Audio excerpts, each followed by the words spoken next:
Bismillahirrahmanirrahim. Assalamualaikum warahmatullahi wabarakatuh. Waalaikumsalam warahmatullahi wabarakatuh. Salam sejahtera buat seluruh sahabat dan sobat IPISO dimanapun Anda berada. Berjumpa lagi dengan saya, Suadi Idris Amir.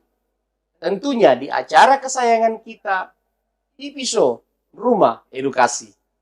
Sahabat dan sobat IPISO, pada kesempatan kali ini, saya ingin mengangkat tema Pilkada Luwu Utara, siapa figur berpeluang 2024. Dan untuk membedah tema ini, telah hadir di tengah-tengah studio IPISO pengamat politik Islam dari Universitas Muhammadiyah, Dinda Dr. Ridwan Pawallang MHI. Assalamualaikum Dinda. Waalaikumsalam Kak Kadir. Ketemu lagi Dinda ya. Siap Kak Kadir. Alhamdulillah. Dengan cuaca ini, bagaimana Cuaca kondisi? tetap sehat. Alhamdulillah. Sahabat dan sobat IPISO, Pilkada Luwu Utara 2024 tanpa petahana Bupati Indah Putri Indriani, karena Ibu Indah ini sudah 2 periode. Dan tentu wakilnya, yaitu Suhaib Mansur, berpotensi maju sebagai bakal calon Bupati 2024. Namun tentu majunya Suhaib Mansur tentu bukan berarti dia yang akan sangat berpeluang memenangkan. Kenapa? Karena dalam catatan saya, nama-nama yang akan berpotensi dihadapi oleh Suhaib Mansur ini, nama-nama yang sekelas dengan Indah Putri Indriani, dari segi popularitas, akseptabilitas, bahkan dari segi basis-basis politik. Yang pertama yang saya melihat ada di sini, Pak Dinda Dokter. Siap.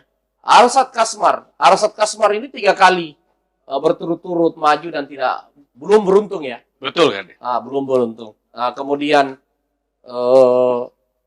tentu Andi Abdullah Rahim. Ini kemarin 2013 dia maju berpasangan dengan Arifin Junaidi. Siap. Dan dia dikalahkan oleh Indah Tahar pada saat itu. Siap. Padahal pada saat itu kan Arifin Junaidi adalah petahana yang dikalahkan oleh Indah, wakilnya pada saat itu yang maju bersama Taharum. Nah, kemudian Suhaib Mansur saya sudah sebutkan tadi, dia wakil bupati saat ini. Nah, tentu Arifin Junaidi sebagai mantan bupati yang belum genap 2 periode yang dikalahkan oleh Indah Putri Indriani, masih sangat terbuka peluangnya. Taharum sebagai wakil bupati di Indah dan kemarin juga maju melawan Indah dan kalah, tentu masih berpeluang. Andi Sukma yang kemarin berpasangan dengan Arsad Kasmar tentu juga masih berpeluang maju. Dan Rahmat Laguni yang juga maju kemarin berpasangan dengan Taharum juga pasti berpotensi maju karena mereka sudah punya modal popularitas dan akseptabilitas tentunya. Nah, kalau kita melihat nama-nama dan peta politik di sana, kira-kira kacamata Dinda Dokter seperti apa Dinda Dokter melihat 2024? Tentunya berdasarkan nama-nama yang saya sebutkan dan bisa saja nama-nama yang di luar nama-nama yang saya sebutkan. Silakan. Baik Kak Kadir. Assalamualaikum warahmatullahi wabarakatuh. Waalaikumsalam. Sahabat dan sobat IPISO dimanapun berada, jumpa lagi dengan kami, dengan kita semua di acara IPISO Rumah Edukasi bersama host kita Kanda Suadi Idris Amir sebagai tuan rumah edukasi IPISO. Baik Kak Kadir, kalau kita berbicara tentang konteks Pilkada Luwu Utara, saya pikir ini cukup menarik. Mengapa? Karena orang yang sama selalu muncul. Rata-rata ya.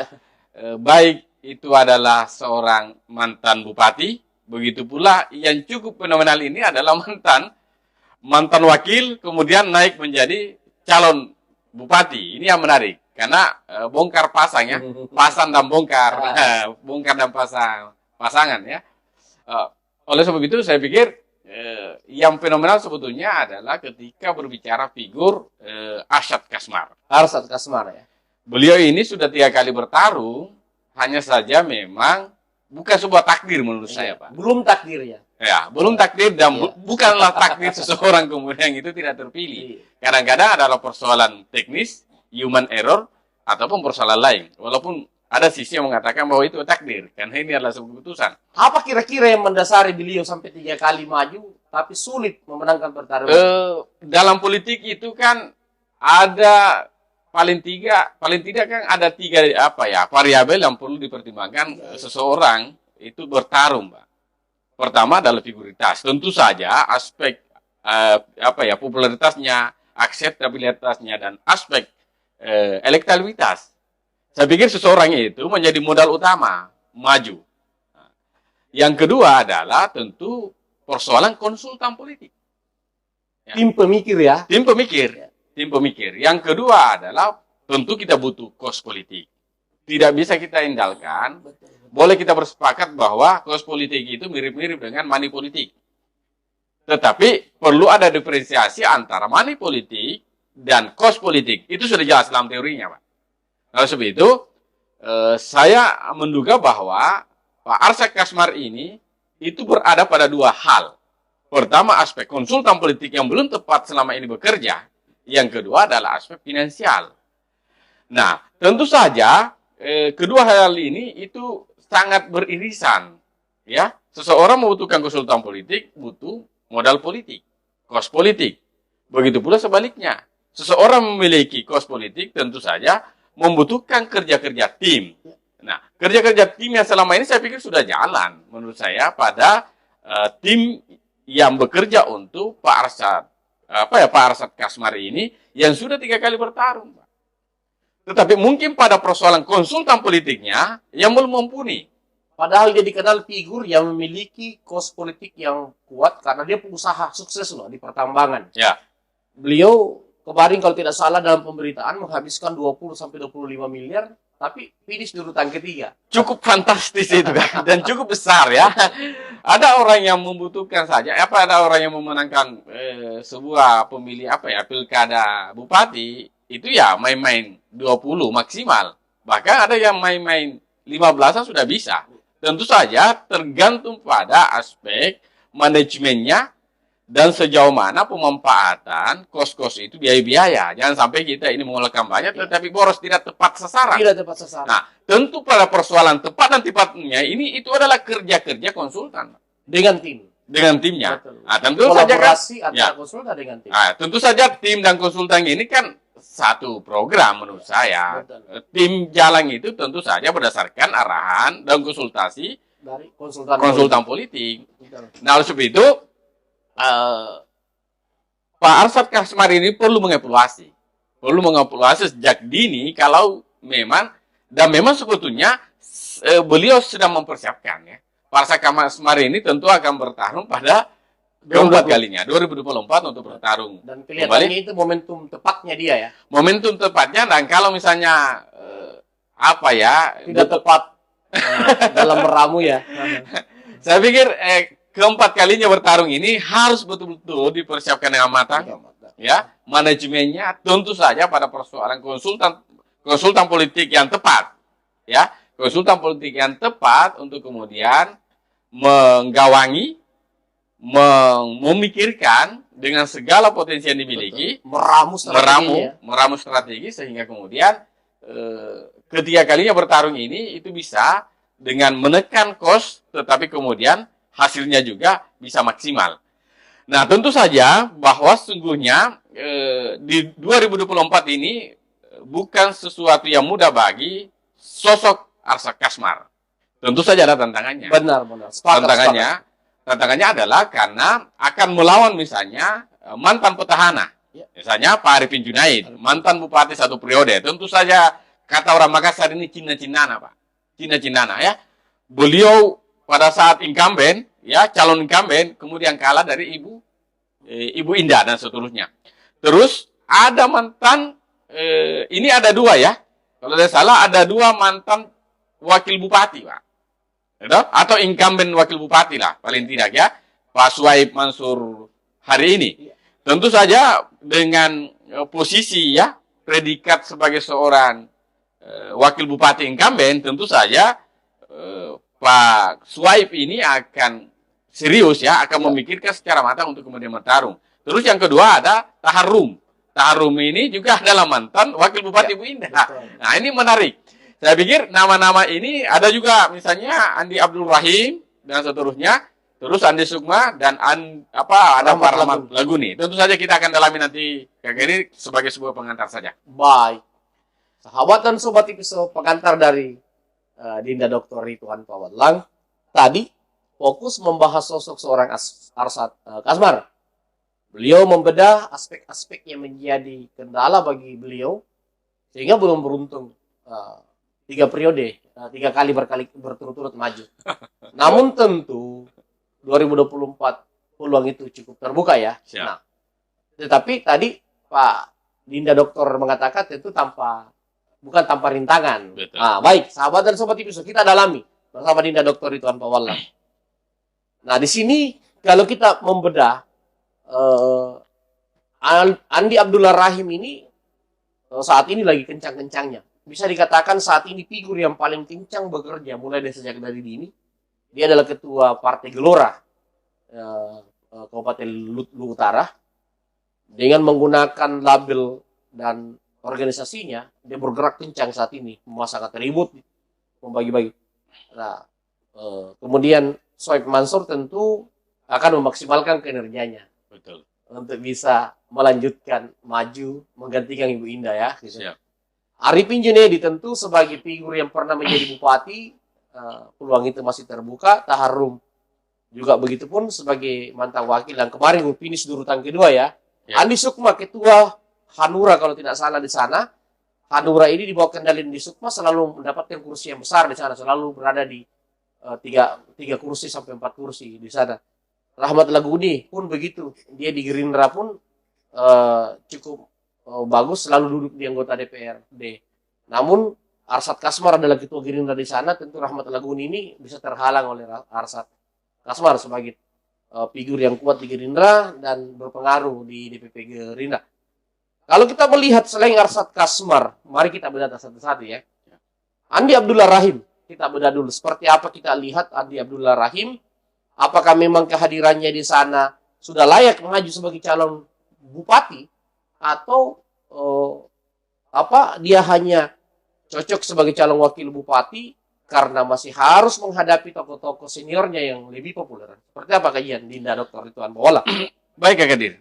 Tentu saja seseorang yang selalu muncul itu pasti berdampak. Karena itu juga adalah bagian daripada mempertahankan elektoral, basis masanya. Dari sisi popularitas tentu saja tidak perlu lagi mengeluarkan biaya pada item itu. Ya.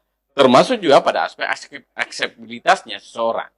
Ini bagi misalnya orang-orang yang pernah tampil baik sebagai bupati, misalnya Pak Arifin Junaid, ya, yang mantan bupati, tentu saja strong voternya ada, Pak. Basisnya jelas sebagai mantan bupati. Terus misalnya Pak Taharum. Ya, Pak Taharum ini adalah mantan wakil bupati dan kemarin finish di urutan kedua. Tentu saja kekuatan itu akan diramah. Mungkin hari ini tidak muncul di permukaan kerja-kerjanya, tapi saya yakin bahwa Pak Taharum ini sedang bekerja juga. Nah, kita lihat sejauh mana aspek-aspek kemudian yang bisa menjadi tantangannya, ya, menjadi tantangannya. Kemudian misalnya Andi Sukma, terus ada Pak Rahmat Laguni, tentu saja ada figur-figur lokal yang kemudian hari ini muncul, ya, muncul dalam arti bahwa sesungguhnya mereka ini sedang mempersiapkan diri.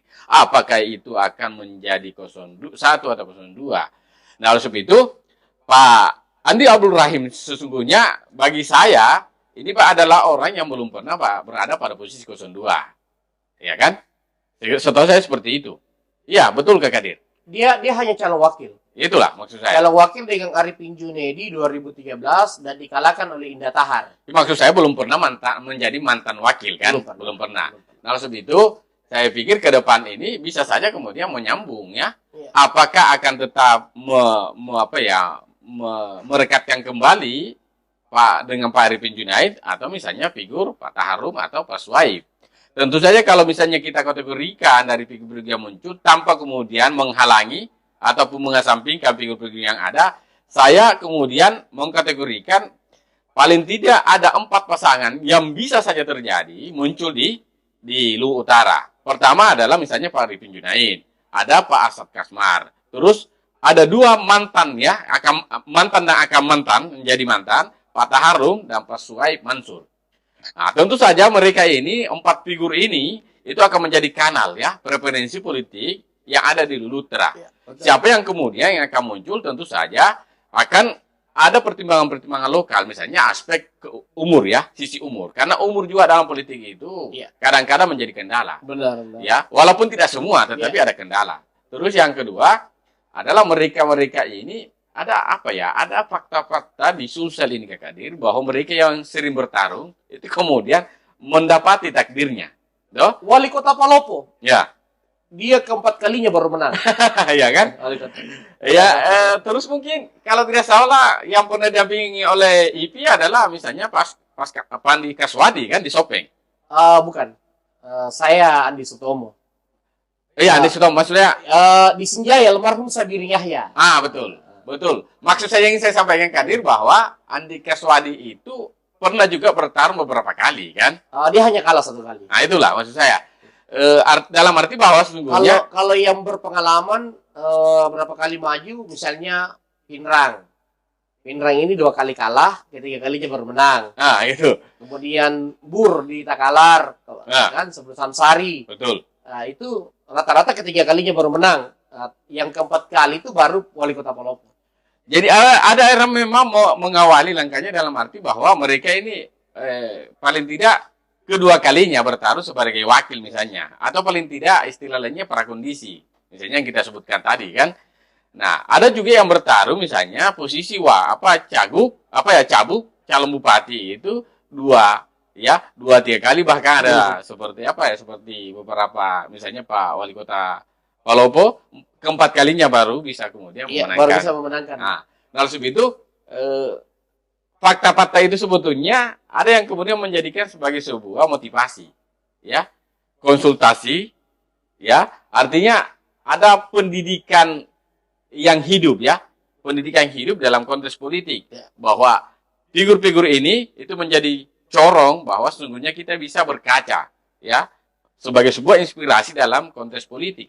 Nah, oleh sebab itu bahwa sesungguhnya juga pada aspek umur juga dan juga pada aspek-aspek misalnya finansialisasi, tentu saja dalam konteks politik elektoral, one man one vote hari ini cukup menantang bagi seorang figur yang akan maju. Nah, sebab itu memang sih kehadiran konsultan politik itu penting untuk kemudian bagi seorang figur. Karena kehadiran konsultan politik itu tugasnya itu bertugas untuk kemudian memanage seluruh gerakan. Dan gerakan itu sebetulnya adalah dalam rangka efisiensi. Nah, oleh sebab itu saya merampingkan sebetulnya figur-figur yang ada itu dalam 4 figur, tentu saja kemudian akan mengerucut, ya, bisa saja kemudian berkurang dalam rangka bahwa sesungguhnya di antara mereka ini yang pernah menjadi wakil bupati bisa saja kembali akan bertarung sebagai posisi wakil bupati atau maju calon bupati. Nah, atau misalnya sebaliknya akan maju sebagai calon wakil bupati yang pernah juga menjadi calon wakil bupati juga bisa saja akan tetap pada posisinya atau misalnya akan naik. Nah, tergantung kemudian pada kondisi-kondisi yang akan mungkin terjadi. Tentu saja bahwa ini juga menarik Kak Kadir karena hampir tidak kelihatan siapa yang dipersiapkan Ibu Indah. Belum sampai hari ini. Belum sampai hari ini. Yang kedua saya pikir Sulsel ini salah satunya Lutra itu akan terjadi PLT. Ya. Tidak ada. Karena Ibu Indah kan terpilih 2020 kemarin. Oh begitu? Dia tidak mungkin di PLT kan kalau tidak maju DPR RI. Ya, maksud saya begitu. Kabarnya kan dia mengincar calon wakil gubernur. Kalau dia maju di wakil gubernur tidak di PLT kan. Ya, maksud saya dengan kondisi dinamika politik itu bisa dicari. Tetapi misalnya kalau misalnya aspek yuridis, beliau tetap melanjutkan kan seperti itu. Nah, oleh sebab itu hal-hal seperti ini sebetulnya siapa yang dipersiapkan oleh Ibu Indah itu bisa saja akan menjadi berpengaruh juga terhadap misalnya siapa yang akan menggantikan beliau sebagai bupati berikutnya. Bisa saja bahwa misalnya mantan wakilnya akan kemudian melakukan rekonsiliasi dan konsolidasi politik, atau misalnya mantan bupati, atau misalnya ya Pak Asad Kasmar ini melakukan konsolidasi dan seterusnya, bisa saja bahwa orang-orang ini akan dititipkan untuk melanjutkan pembangunan di Kabupaten Luhut Utara yang hari ini saya pikir ada tantangannya dan juga ada prestasi yang dibangun oleh Ibu Indah. Tentu saja bahwa sesungguhnya penekanan kita pada kesempatan ini adalah pada aspek-aspek bahwa elektoral seseorang itu, modal elektoral seseorang itu adalah bagaimana menjaga dan sembari juga membutuhkan saya pikir pada aspek konsultan politik yang tepat. Karena ini juga sangat berpengaruh terhadap terpilih dan tidak terpilihnya seorang figur yang notabene adalah memiliki kapital yang kuat, tetapi sesungguhnya kalah dan seterusnya. Menjadi lemah dalam aspek gerakan-gerakan, manajemen, dan pola-pola gerakan yang ada di bawah. Saya kira begitu, Kak Kadir.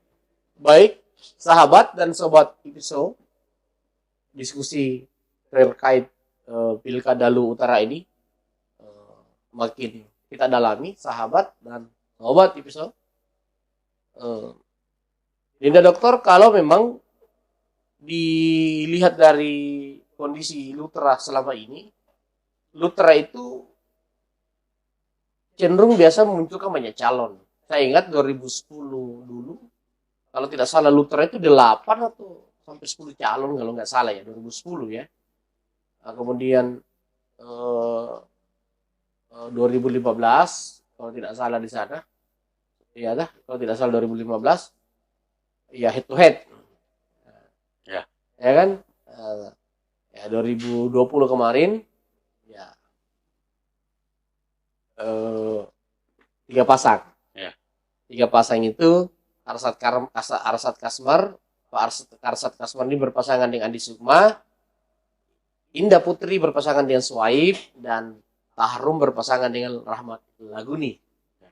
Nah, di 2024 ini, kalau berdasarkan pengalaman-pengalaman tanpa petahana, mungkin kecenderungan akan banyak calon.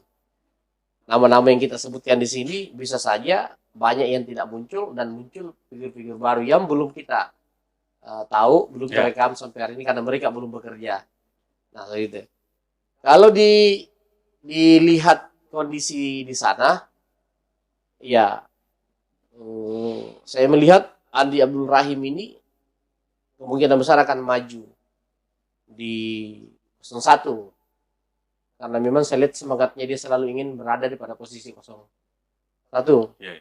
Nah, dia ini adalah adik Andi Rahmat, mantan anggota DPR RI dari PKS. Siap. Nah, saat itu. Suaib Mansur. Sejauh yang kita lihat, Suaib Mansur ini apakah akan didukung Indah? Analisis kita ya. Atau bisa saja Indah tidak mendukung dia. Seperti itu. Kemudian Andi Abdul Rahim, kalau dilihat dari ketokohannya masih sangat muda dan melawan singa-singa tua ya yang di sana ya. Berarti kalau misalnya Arifin Junaidi muncul, Tahrum muncul, Arsad Kasmar muncul, ya berarti kan senior-senior yang dia lawan. Kalau kita melihat Suaib Mansur ini, apakah cenderung mendapatkan dukungan dari Indah atau seperti apa, dan apakah ada kemungkinan dari gerbong Indah atau keluarga Indah, suaminya kah, saudaranya kah, atau siapa yang akan didukung oleh petahana ini? Saya pikir menarik ini ya. Dalam sebuah kontestasi pilkada, khususnya pilbu, tentu saja akan di samping akan maju tokoh-tokoh senior, ya, juga akan maju, tentu berpeluang ya, dan terbuka ruang bagi anak-anak muda itu muncul. Apalagi misalnya seorang Andi Abdul Rahim ini ketua Gelora dan punya legasi politik bagi seorang kakaknya Andi Rahmat di DPR RI dari Partai Keadilan Sejahtera. Tentu saja kehadiran sebagai anak muda tentu saja akan hampir pasti maju, apalagi memang sudah bekerja sejak dini. Nah, yang selanjutnya saya pikir ya perlu kita cermati pada Pak Suaib ini. Ya. Pak Suaib Mansur ini bisa saja adalah next Ibu Indah, dengan indikasi-indikasi bahwa Pak Suaib ini mampu menerjemahkan kebijakan-kebijakan dan kampanye-kampanye yang selama ini gaungkan bersama pada kampanye kemarin. Saya pikir itu komitmennya. Nah, dengan harapan bahwa sesungguhnya di lingkaran keluarga inti, ya apakah saudaranya atau suaminya hari ini adalah seorang anggota DPR RI dari fraksi Partai Golkar. Nah, ini juga menarik. Mengapa? Karena betul bahwa suaminya kalau tidak salah itu bukan asli. Ya, saya dengar dari Sumatera ya, paling ujung Sumatera. Dari Aceh. Dari Aceh kalau tidak salah. Tentu saja bahwa dari komposisi pemilih di Lutra ini, ya, itu hampir separuh daripada pemilih Lutra adalah transmigran atau masyarakat pendatang. Ya. Karakter berpikir masyarakat pendatang itu terbuka dengan sebuah perubahan dan tawaran-tawaran. Maka ini menjadi peluang sebagai tantangan bagi Ibu Indah bahwa sesungguhnya apakah paket ini akan bisa dilanjutkan dalam konteks bahwa melanjutkan daripada kebijakan-kebijakan. Tentu saja pikiran saya kira begini, bahwa Ibu Indah itu hari ini menjadi bupati 2 periode di Lutra itu tidak sekedar untuk kemudian mencukupkan pada dirinya. Tentu saja akan membangun sebuah monumen legasi politik untuk jangka panjang. Apakah untuk keluarganya ataupun anaknya misalnya. Ya. Nah, yang kedua, ingin saya sampaikan bahwa sesungguhnya misalnya Pak Tahar, Pak Arifin Junaid, ataupun misalnya Andi Lutfi, mantan bupati atau sekaligus adalah tokoh pandin pemekaran ataupun berdirinya Kabupaten Luhut Utara, kalau misalnya tidak maju, mereka ini, dan termasuk Ibu Indah akan menjadi seorang kingmaker terhadap pemilihan bupati di Kabupaten Luhut Utara.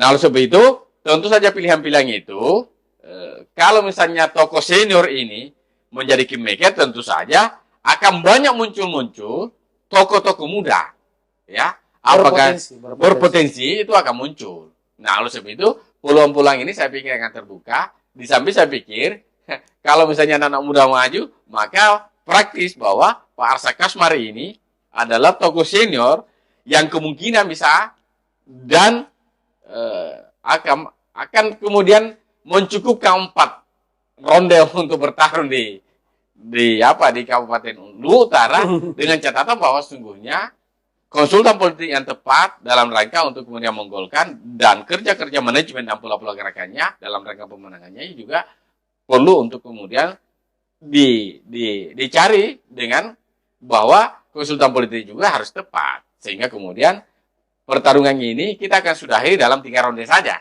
Maksud saya dalam 4 ronde saja bahwa Pak Arsa Kasmari ini ya cukup 4 ronde sudah bisa memenangkan pertarungan. Nah, oleh sebab itu bahwa sesungguhnya pilkada ataupun komposisi pemilih di Kabupaten Luhut Utara itu adalah pemilihnya terbuka.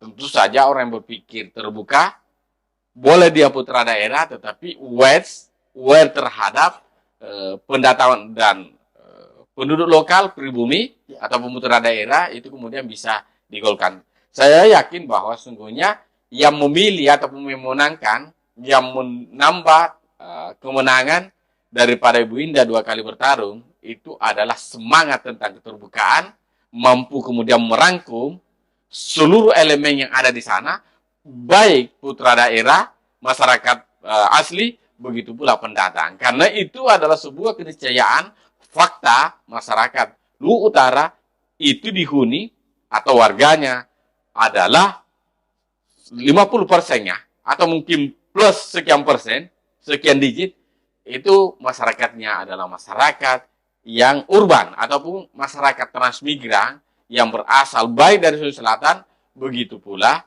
dari luar Provinsi Selatan. Terbukti bahwa sungguhnya Ibu Indah juga itu bagian-bagian dari keluarganya berasal dari Kabupaten Nrekan dan Sidrap menurut informasi yang kita dapatkan. Ya. Baik dari Lisa maupun informasi di media sosial dan berita-berita berita cetak dan seterusnya bahwa memang Lutra ini itu sangat terbuka terhadap peluang itu. Tentu saja kita tidak membatasi bahwa yang wajib menjadi calon bupati atau wakil bupati di sana adalah orang luar. Tidak, tetapi karakter berpikir, kebijakan-kebijakan itu mampu mengakomodir ini sehingga kemudian eh, apa ya pikiran-pikiran ataupun pilihan-pilihan masyarakat itu bisa kita tanggapi dan respon. Karena saya pikir hal-hal seperti ini penting bagi seorang pemimpin bijak, punya afirmatif dan punya empati terhadap masyarakatnya di awal. Dan itu harus dimulai dari awal mereka ini menjalani dan berproses untuk menjadi seorang calon. Saya pikir begitu, Kak Kadir. Baik. Baik sahabat dan sobat episode, Dinda Dr. Ridwan Pauwellang telah menganalisa dengan sangat seksama peta politik Luhut Utara dan kondisi perpolitikan di sana, tentunya dengan membedah tokoh-tokoh populer di sana yang masih berpotensi muncul, baik itu sebagai pemain langsung dalam kontestasi dalam hal ini masih maju atau bisa menjadi kingmaker. Memang kalau saya lihat di Pilkada Luhut Utara 2024, Arsad Kasmar, Pak Arsad Kasmar ini hampir pasti kajian saya, analisis saya maju. Dan kalau beliau mampu menggunakan konsultan politik yang tepat dan meramu kerja-kerja politik yang tepat, memperhatikan geopolitik dengan seksama, tentu beliau bisa dikatakan ranking teratas yang memiliki kans yang cukup besar untuk bisa maju dan memenangkan pertarungan. Dan tentu bukan tanpa lawan, bukan tanpa tantangan. Saya melihat sosok seorang Suhaib Mansur sebagai wakil bupati cukup mampu diperhitungkan. Kenapa? Karena begini, kalau Ibu Indah maju sebagai calon wakil gubernur, dia harus bersedia jadi yang wakilnya. Agar pemerintahan itu tetap berjalan efektif. Dan program-programnya itu di Lutra tetap jalan. Jadi kalau dia misalnya berjalan seiringan, berarti simbiosis mutualisme. Gitu. Mungkin saja Suhaib akan menggandeng orang yang diinginkan Bu Indah. Betul. Apakah itu keluarganya atau orang-orang loyalisnya yang dia percaya untuk berpasangan dengan Suhaib. Kemudian saya lihat di sini Andi Abdullah Rahim menahan diri untuk tidak maju kemarin 2020 karena dia kelihatannya melihat bahwa peluang Indah kemarin menang itu sangat besar sehingga dia melewatkan Indah dulu. Namun ada satu kekurangan yang dia lakukan karena dia kehilangan momentum. Dia kehilangan popularitas. Nah, mungkin gara-gara faktor itulah sehingga dia menggenjot saat ini. Saya melihat dia saat ini yang paling kencang bersosialisasi, Andi Abdul Rahim ini. Dan kelihatannya kalau dia gerakan-gerakannya mengarah ke 01. Pak Taharum adalah figur yang sangat populer sejak 2010. Saya mengenal beliau, Arifin Junaidi, sudah punya basis, namun karena faktor usia, faktor finansial, yang mungkin bisa menjadi penghalang kedua-duanya untuk maju. Namun kita tidak bisa menebak apa rezekinya orang. Bisa saja beliau ada yang membantu atau apa, atau fisiknya masih kuat karena fisik juga menjadi penentu. Namun ketika beliau sadar diri dan ingin menciptakan regenerasi dan tidak ingin maju lagi, tentu dukungan dari Taharum dan Arifin Junaidi ini sangat dibutuhkan Pak Arsad Kasmar, Andi Abdullah Rahim dan juga Suhaib Mansur, selain dukungan dari Indah Putri Indriani sebagai bupati, dan juga tentu dukungan dari Opu Lutfi Andi Lutfi sebagai pendiri Luhut Utara dan mantan Bupati Luhut Utara yang masih sangat berpengaruh di sana, sahabat dan Dinda Dokter ya. Seperti itu. Demikianlah analisis kami berdua terkait Pilkada Luhut Utara dengan segala tokoh-tokoh yang kami diskusikan. Ini bukan final ya, sahabat dan sobat episode. Dinda Dokter bukan final ya. Di sana kan saya sudah mengatakan bahwa berpotensi banyak calon yang maju. Bisa saja ada figur-figur yang potensial yang tidak sempat kita dapatkan namanya, belum terekam namanya, karena memang ini kan masih lama. Jadi sementara ini kita masih membedah figur-figur yang populer saja kan gitu. Tapi tidak menutup kemungkinan akan muncul figur-figur baru, baik itu di kalangan birokrasi, politisi, maupun dari kalangan pengusaha. Kita tunggu. Dan kita dalam membahas setiap pilkada ini tidak satu kali. Mungkin per 2 bulan, ya kan, per 3 bulan kita akan membahas setiap kabupaten itu, sehingga ada rentetan sistematis yang masyarakat Lutra bisa pahami dari episode sebagai sebuah rumah edukasi. Terima kasih Dinda Dokter. Assalamualaikum warahmatullahi wabarakatuh. Waalaikumsalam warahmatullahi wabarakatuh.